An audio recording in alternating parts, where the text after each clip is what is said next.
Hello guys, nagkikrave ka rin ba sa pansit bami? Tara, lutuin natin. Una, init lang tayo ng kawali. Lagyan natin ng konting mantika. Igisa lang natin ang konting sibuyas. Lagyan na rin natin ng konting bawang. Gisa-gisahin lang.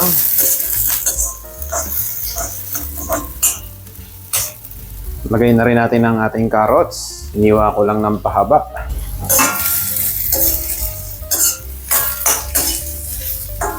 Kayo guys, anong technique niyo sa pagluluto ng pansit? Ako, inuuna ko muna ang lutuin ng gulay. Tapos, isa-set aside natin. Tapos lalagay ko na rin yung atay ng manok. Pinakuluan ko na nga pala to sa suka, asin, at paminta na may bay leaves. Uunahin ko na to kasi madudurog to mamaya kapag sinabay natin sa gisa. Lagyan lang natin ng konting paminta, mga half teaspoon. Oyster sauce, konting toyo, mga 1 tablespoon din. Tapos haluin lang natin.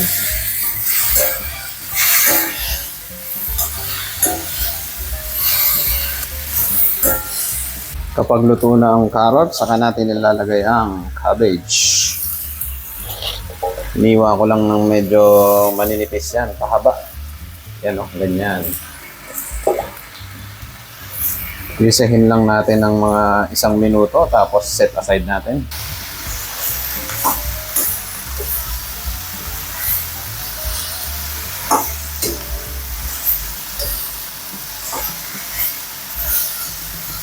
Ayos na yan, set aside natin. Gamit ang trending nating kawali. Ay mag-alala guys, malinis ang kawali na yan. Luma nga lang talaga. Yan, lagyan natin ng konting mantika. Gisa lang natin ang sibuyas.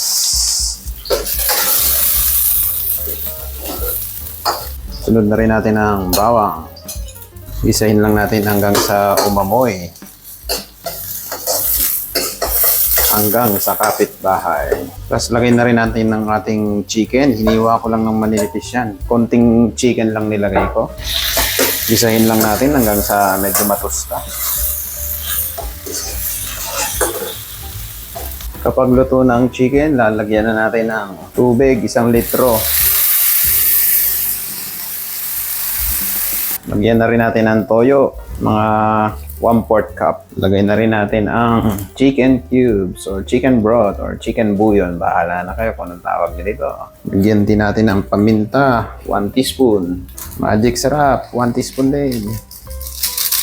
Oyster sauce, 3 tablespoon. Tapos ilbog na natin ng ating 1 pirasong pansit. 1 bloke lang yung ginamit ko guys kasi gusto ko mas maraming kanto. Pakuluan lang natin saglit yan. Mabilis lang to. Pagkakulo, lagay na rin natin ng kanton, 1 pakete. Yan. Tataka kayo kung bakit medyo madami ang tubig. Sakto lang yan. Masarap kasi sa pansit yung medyo basa. Ramdam mo yung higop mo kapag medyo masabaw ang pansit mo. Mabilis na lang to guys, mga 5 minuto siguro or wala pa. Kasi pagpapakulo ng kanton, mga 1 minute lang yan eh. Para medyo makunat pa. Ayan no, kita nyo agad, di ba? Masarap kasi yung kanton na may sabaw. Or depende sa inyo. Gusto nyong walang sabaw or pwede nyo naman bawasan tong sabaw guys. Pero ako, okay na to. Masarap to lalo kung pipigaan mo ng kalamansi or lemon. Salt. Ito yung tinatawag na pansit na may sabaw. Pagkakulo niyan, lalagay na rin natin yung ginisa nating gulay. Tapos atay. Yan. Ayan o. Diba? Sakto lang. Haluin lang natin. Tapos meron kang malamig na inumin. O kaya kung meron kang pandesal. O kaya pasty bread. Ayos na to guys. Garnishan lang natin to. Garnishan lang natin itong spring onion. Kaya na ang ating pansit na masabaw. Ayan o. Tingin yung sabaw pero solid yan. Magpapasarap mamaya. Diba? Napakabilis lang. O. Panalo. Kita mo naman, diba?